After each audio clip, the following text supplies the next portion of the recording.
बहुत समय पहले भारत के एक दूरस्थ प्रदेश में राजा विक्रमसेन का शासन था। वह न केवल वीर और बुद्धिमान था, बल्कि अपने प्रजा से बहुत प्रेम करता था। उसका साम्राज्य चारों दिशाओं में फैला हुआ था। हरियाली से भरपूर खेत, कल कल बहती नदियां और ऊंचे पर्वत उसकी रियासत की शोभा बढ़ाते थे।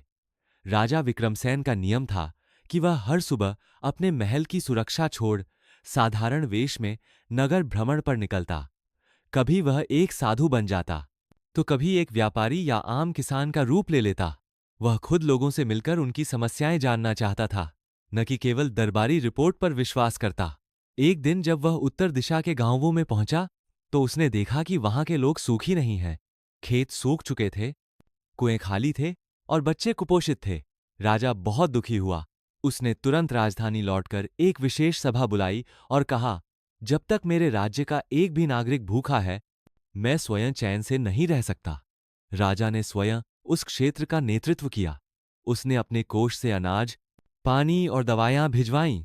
कुछ ही दिनों में वहां के हालात सुधरने लगे, लेकिन राजा ने यहीं रुकना उचित नहीं समझा। उसने वहां एक बड़ा जलाशय बनवाया ताकि फिर सूखा न पड़े। एक स्कूल खोला ताकि बच्चे शिक्षित हों, और एक अस्पताल भी बनवाया।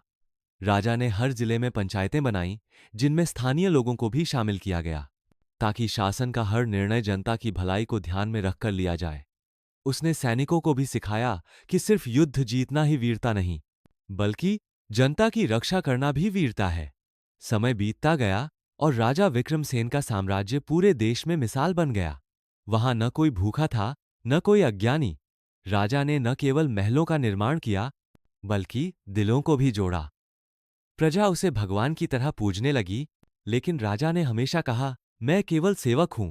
राजा तो जनता है, जो मुझे इस सिंहासन पर बैठाए हुए है। राजा वृद्ध हुआ, पर उसकी नीति और सोच अमर हो गई। उसके जाने के बाद भी उसका साम्राज्य चलता रहा, क्योंकि उसने सिर्फ ईंट पत्थर नहीं, लोगों के दिलों में अपना स्थान बनाया था। सच्चा राजा वह नहीं जो सिर्फ सिंहासन पर बैठता है, बल्कि वह जो जनता के दुख में रोता है और उनके